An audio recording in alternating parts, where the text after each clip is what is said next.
Hello everyone. Today I will guide you through Hofstede's 6 cultural dimensions. Why did I choose this topic? Because in the world of international business, one of the biggest mistakes we can make is assume that if we go to another country to make business, the same strategy as we used in ours will work. Imagine being the head of marketing and spending a lot of time for a campaign that everyone in the office loves, but it ends up being a waste of money and the domestic market might even be offended by it. No company wants that to happen. Today, under the magnifier glass, I took 3 countries: Belgium, China, and the USA. Of course, keep in mind that this is a general vision. There are deviations in different groups belonging to the described cultures. Cultures are very dynamic in development, that's why Hofstede's cultural comparison model needs to be revised regularly. Remember to always come prepared. A key in international business are your intercultural communication skills. The first dimension is power distance. Power distance is defined as the extent to which the less powerful members of institutions and organizations within a country expect and accept that power is distributed unequally. And here we can see a graph of the index. And as we see, high power distance index, as in, for example, in China and Belgium, means that those societies believe in and accept inequalities between people. This means that there is hierarchy present, and the higher a person in the hierarchy is, the less accessible they are. But still, there are differences between Belgium and China. China's PDI is very high, with a score of 80. The relationship between the subordinate and the superior, so for example, employee-employer or citizen-politician, is polarized, and power abuse by superiors is accepted. In China, one should not aspire beyond their rank. Individuals are generally happy with the fact that they are influenced by the formal authority. In Belgium, the score is a little lower because it's 65. Hierarchy is needed and the superiors have privileges. The power is centralized in Brussels, but it might be soon that the Wallon and the Flemish region will have their separate own point of centralization. In a workplace, while speaking to the manager, you will call him by his last name, not by his first name, and your relationship will be more formal. Control is normal and expected, but is not seen as a key to efficiency. On the other hand, we have USA with a relatively low score of 40. This nation is less dependent on hierarchy and more focused on creating equality. The American values of liberty and justice for all shine through in the legal system's protection of each person's right in every aspect of society and government, as said on the Hofstede site. In schools, education is more centered on students, and the independence of the pupil is to be acknowledged. Students are typically quite comfortable with finding their own path, and they can speak up spontaneously in class or even criticize their teacher. Therefore, respect for elders is not as strongly enforced. It also happens in a workplace that in order to get a promotion, you will be evaluated on your previous successes and not on your age. Also, you are more likely to call your boss by his first name and invite him to informal barbecues at your house. Their employees usually get to be a part of the decision-making process. Now we have individualism, which is another dimension. It's the fundamental issue addressed by this dimension is the degree of interdependence a society maintains among its members. It has to do with whether people's self-image is defined in terms of I or we. Here the highest scores belong to the USA and Belgium. The United States has a very strong tendency to emphasize the individual. They find their identity in personal successes.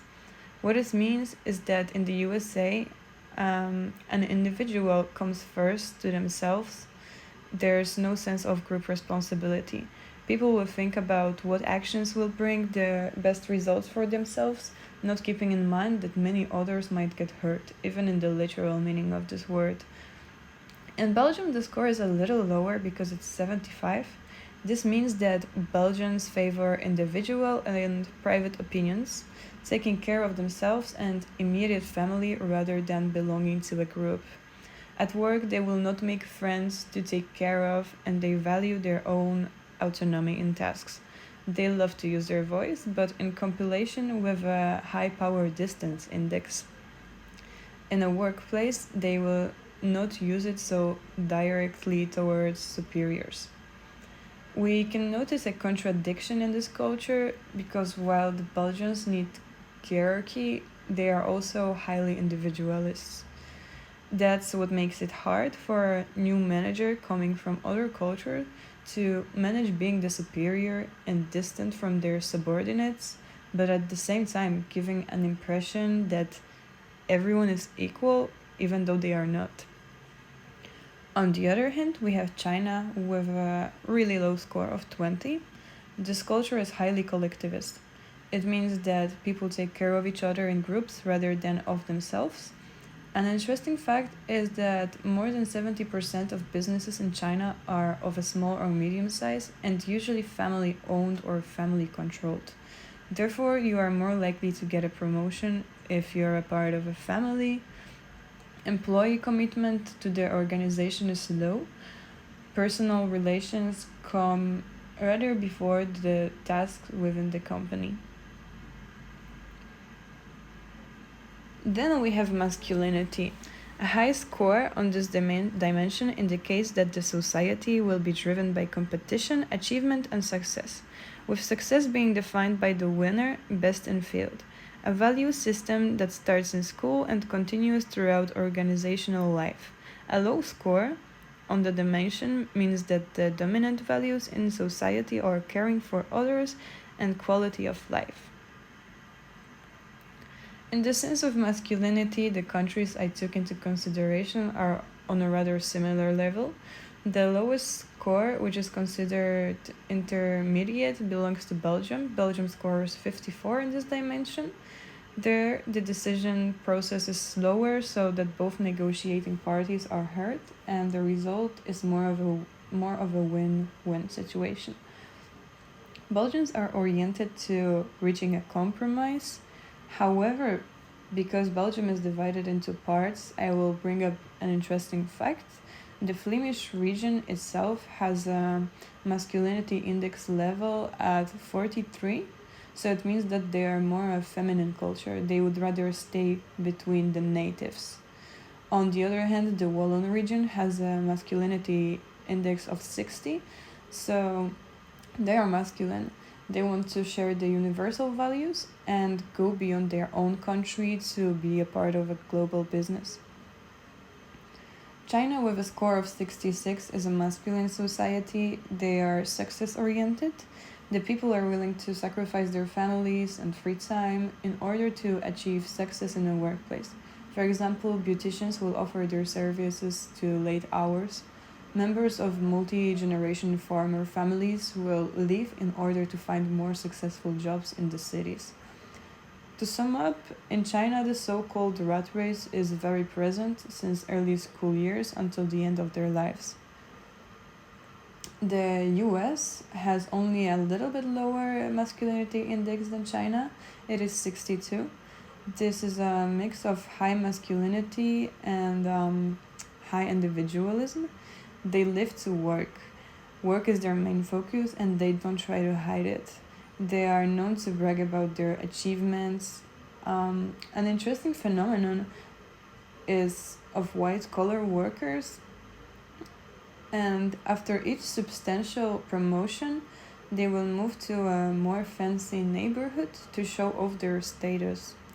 The inequality there is rising from year to year, and a concern of the power distance index is going up and the individualism index going down rises because in this course of events the USA might become a non-democratic country.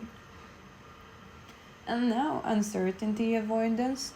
The dimension in uncertainty avoidance has to do with the way that a society deals with the fact that the future can never be known. Should we try to control the future or just let it happen? This ambiguity brings with it anxiety, and different cultures have learned to deal with this anxiety in different ways. In uncertainty avoidance, Belgium is a pioneer with a level of 94. There need to be rigid codes of conduct, rules, and beliefs that people have to sort of adhere to feel safe. If there is no structural rules and security, it causes stress within the society. Belgians like to plan their days, weeks, months, and even years in advance. In this case, both Flemish and the Walloon communities score very highly, which makes it hard to negotiate the new set of rules for the whole country. In the US, the UCI level is a little below average. There is acceptance for new ideas, innovative products, and a willingness to try something new or different. It can be technology, business, or food. Americans allow the freedom of expression, but at the same time, they do not require a lot of rules. However, as stated on Hofstede's website, 9/11 has created a lot of fear in the American society, culminating in the efforts of government to monitor everybody through the NSA and other security organizations. The UCI in China is a lot lower, with a level of 30. The Chinese are comfortable with ambiguity. Even their language is full of ambiguous meanings that can be difficult for Western people to follow. Chinese are adaptable and entrepreneurial. At the same time, as I mentioned before, the majority, about 70 to 80% of Chinese businesses tend to be small to medium sized and family owned.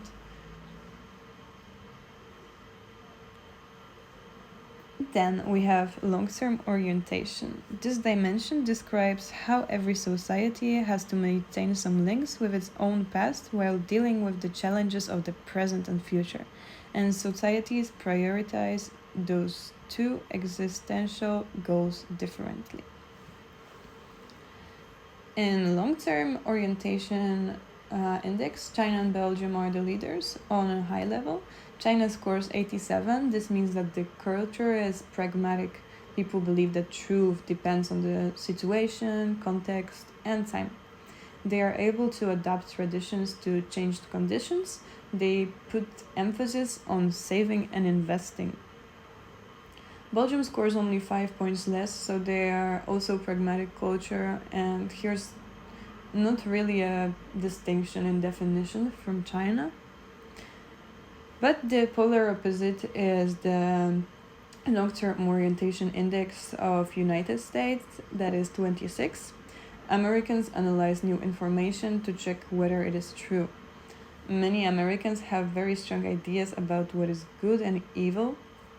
This concerns, for example, abortion, use of drugs, euthanasia, weapons availability. An interesting fact, also from the Hofstede's website, is that the US is the only one of the Caucasian countries in the world where, since the beginning of the 20th century, visiting church has increased. In a business matter, American business measure their performance on a short-term basis, with accounting statements being issued on a quarterly basis, which is not so often seen in Europe and other countries. At last, we have indulgence. One challenge that confronts humanity now and in the past is the degree to which small children are socialized. Without socialization, we do not become human. This dimension is defined as the extent to which people try to control their desires and impulses based on the way that they were raised. In the indulgence index, the United States is the leader in this tally. It means that they are indulgent in fact. An example is the fact that the country is leading a war against drugs, but at the same time, drug addictions in there are much higher than in other wealthy countries. After the US, we have Belgium with a score of 57, which also marks it as indulgent culture. It means that the Belgians tend to realize their impulses in order to enjoy their life. They are mostly optimistic and put emphasis on their leisure time. As the opposite, we have China, which shouldn't be surprising after all that I have already said about it. The score is only 24.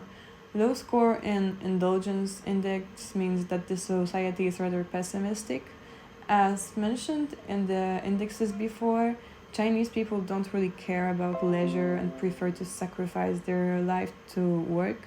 They feel that being indulgent within their society is wrong, because it is in no way common.